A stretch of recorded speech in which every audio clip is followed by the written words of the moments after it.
अस्सलाम वालेकुम। SMTV global के साथ मैं हूं आमना अनफाल। सबसे पहले न्यूज हेडलाइंस। कौन बनेगा वजीर आजम पाकिस्तान, जोर तोड़ शुरू। पुराने इत्तेहादी फिर सरगर्म हो गए।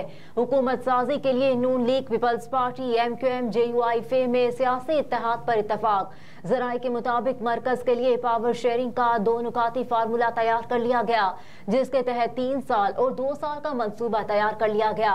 पहले मरहले में इत्तेहाद के बाद ज्यादा सीटों वाली एक पार्टी का वजीर आजम 3 साल के लिए होगा। जराये के मुताबिक दूसरे मरहले में 2 साल के लिए दूसरी पार्टी का वजीर आजम होगा। पीपल्स पार्टी ने वजीर आला पंजाब के लिए मरियम नवाज शरीफ की हिमायत की यकीन दहानी करवा दी। जराये के मुताबिक सेंट्रल एग्जीक्यूटिव कमेटी के इजलास में पहली मुद्दत या दूसरी मुद्दत के फॉर्मूले पर गौर किया जाएगा। MQM, मुस्लिम लीग काफ, मुस्लिम लीग नून और JUI के रहनुमाओं से भी मुलाकातें। पहली या दूसरी मुद्दत के लिए किसी एक फॉर्मूले पर हतमी फैसला होगा। इंतखाबी नताइज के खिलाफ सियासी जमातों के मुजाहरे और धरने, मुतादिद PTI कारकुनान गिरफ्तार। पाकिस्तान तहरीक इंसाफ की जानिब से इस्लामाबाद, रावलपिंडी, लाहौर, पेशावर और कराची में इलेक्शन कमीशन के दफातर पर मुजाहरे किए गए। मुजाहरों के दौरान NA 129 लाहौर से उम्मीदवार शहजाद फारूक समेत एहतजाज करने वाले कई कारकुनों को गिरफ्तार कर लिया गया। JUIF के तहत कराची, हैदराबाद, खैरपुर, सक्खर, लाड़काना, जैकबाबाद, कनकोट, नवाबशाह और सजावल समेत मुतादिद मकामात पर धरने दिए गए। JUIF के मरकजी रहनुमा राशिद सुमरो ने नताइज का लदम करार देकर नए इलेक्शन कराने का मुतालबा किया।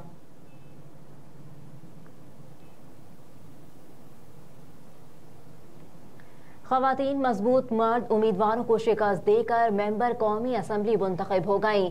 5 खवातीन तहरीक इंसाफ की हिमायत याफ्ता आजाद, 4 मुस्लिम लीग नून, 2 पीपल्स पार्टी और 1 का ताल्लुक MQM से है। मरियम नवाज समेत 4 खवातीन अनीका भट्टी, आयशा जट और अंबर नियाजी पहली बार कौमी असम्बली के ऐवान में बराजुमान होंगी। इलेक्शन कमीशन के नताइज के मुताबिक पेशावर से शानदाना गुलजार, हाफिजाबाद से अनीका मेहदी भट्टी, बिहारी से आयशा नजीर जट, लिया से अंबर मजीद नियाजी और डेरा गाजी खान से जरताज गुल मुकाबले के बाद कामयाब हुई हैं। 5वीं खवातीन PTI की हिमायत याफ्ता हैं। आम इंतखाबात के बाद बनने वाली नई कौमी असम्बली का पहला इजलास 29 फरवरी को होने का इम्कान। पार्लिमानी जराये के मुताबिक आइन के आर्टिकल 91 के तहत इंतखाबात के बाद 21 रोज के अंदर नई असम्बली का इजलास होगा। इफ्तिताही इजलास में 9 मुंतखब अरकान असम्बली हलफ उठाएंगे। इफ्तिताही इजलास की सदारत स्पीकर राजा परवेज अशरफ करेंगे और अरकान से हलफ लेंगे। इलेक्शन के बाद 14 रोज के अंदर 9 मुंतखब अरकान का नोटिफिकेशन होगा। अरकान के नोटिफिकेशन के बाद 60 खवातीन और 10 अक़लियती निशिस्तें मिलेंगी, जबकि आजाद अरकान को 3 रोज के अंदर किसी पार्टी में शमूलियत का वक्त मिलेगा। सानहा 9 मई दोहराने की कोशिश की गई तो सख्त एक्शन होगा। लाहौर में मीडिया से गुफ्तगू करते हुए वज़ीर आला मोहसिन नकवी ने कहा कि इत्तलात हैं सानहा 9 मई को दोहराने की मनसूबाबंदी हो रही है। 9 मई जैसा सानहा दोहराने की प्लानिंग के पक्के सबूत है। एजेंसीज ने मनसूबाबंदी से मुतालिक गुफ्तगू पकड़ी है। कहा कि किसी को इंतखाबी नताइज पर एतराज है तो इलेक्शन कमीशन से रुजू करे। सियासी तरीके से एहतजाज करना हर शहरी का हक है। पुरअमन एहतजाज से किसी को नहीं रोका जाएगा। किसी ने शरपसंदी की कोशिश की तो सख्त एक्शन लेंगे। हम नहीं चाहते कौम तकसीम हो। मोहसिन नकवी ने कहा कि सानहा 9 मई जैसा कोई अमल न दोहराया जाए, मुल्क इसका मुतहम्मिल नहीं हो सकता।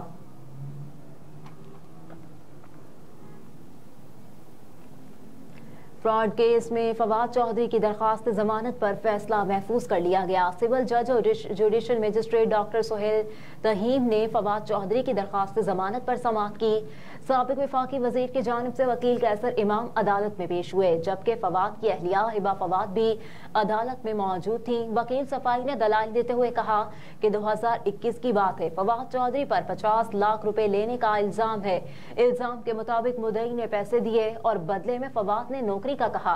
साबिक वफाकी वजीर के खिलाफ मुकदमा दर्ज करवाने वाले मुद्दई को कभी नहीं देखा।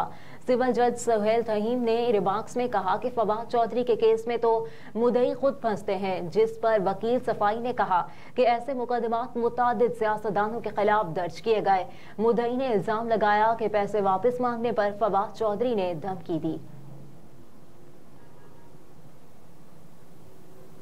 वोट की इज्जत की बात करने वाले बेतौकीरी से हुकूमत बनाना चाहते हैं। सलमान अकरम राजा की मीडिया से गुफ्तगू, कहा कि मेरी जीत को अगले दिन शिकस्त में तब्दील कर दिया गया, मुझे आरओ ऑफिस से गिरेबान पकड़कर निकाल दिया गया। ये इन लाखों लोगों की तौहीन है जिन्होंने वोट डाला। फॉर्म 45 के मुताबिक बड़े मार्जिन से जीत रहा था। सलमान अकरम राजा ने कहा कि तकाजा क्या है कि दिखाएं 1 लाख की लीड को किस तरह 12,000 में तब्दील कर दिया।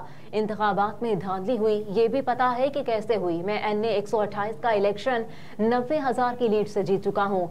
8 फरवरी को इंटरनेट बंद हुआ, मोबाइल फोन के डेटा पैकेज को बंद किया गया, इंटरनेट और फोन सर्विस बंद करके झगड़ा पैदा किया गया। हम हर दरवाजे पर दस्तक देंगे, कानूनी रास्ता अपनाएंगे। आलूदा तरीन शहरों में लाहौर सरे फहरिस्त, कराची का 7वां नंबर। एयर क्वालिटी इंडेक्स के मुताबिक आलूदा तरीन शहरों की फहरिस्त में आज लाहौर सरे फहरिस्त रहा, जहां एयर क्वालिटी इंडेक्स 413 रिकॉर्ड किया गया। एयर क्वालिटी इंडेक्स के मुताबिक लाहौर का फजाई मयार खतरनाक दर्जे तक मुज़र सेहत है। दूसरी जानिब दुनिया के आलूदा तरीन शहरों में दिल्ली दूसरे नंबर पर रहा, जहां एयर क्वालिटी इंडेक्स 242 रिकॉर्ड किया गया। उधर कराची का फजाई मयार भी मुज़र सेहत। कराची आलूदा तरीन शहरों की फहरिस्त में 7वें नंबर पर है, जहां का एयर क्वालिटी इंडेक्स 173 रिकॉर्ड किया गया।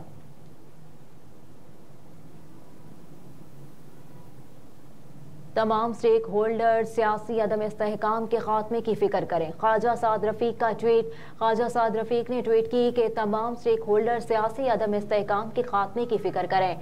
नफरतें फैसलों पर गालिब नहीं आनी चाहिए। अपनी अपनी गलतियों का तज्जिया किया जाए, दिल कुशादा किए जाए, अपनी जगह रहते हुए सच्चाई और तदब्बुर की बात की जाए। अल्लाह करीम पाकिस्तान का हामी और नासिर हो। और 8 फरवरी के इंतखाबात कलअदम करार देने के लिए सुप्रीम कोर्ट में दरखास्त दायर। सुप्रीम कोर्ट में दरखास्त अली खान नामी शहरी की जानिब से दायर की गई। दरखास्त में 8 फरवरी को होने वाले इंतखाबात को कलअदम करार देने की इस्तदा की गई। दरखास्त में मौक़िफ़ इख्तियार किया गया कि 8 फरवरी के इंतखाबात के नतीजे में हुकूमत बनने के अमल को रोका जाए। अदलिया की ज़ेरे निगरानी 30 रोज में नए इंतखाबात करवाने का हुक्म दिया जाए। धांधली, इलेक्शन फ्रॉड की तहकीकात और जिम्मेदारों के खिलाफ कार्रवाई के अहकाम दिए जाएं। दरखास्त में वफाकी हुकूमत और इलेक्शन कमीशन को फरीक बनाया गया है। हेडलाइंस आप जान चुके। न्यूज़ स्टूडियो से फिलवक्त इतना ही। आप देखते रहिए SM TV ग्लोबल।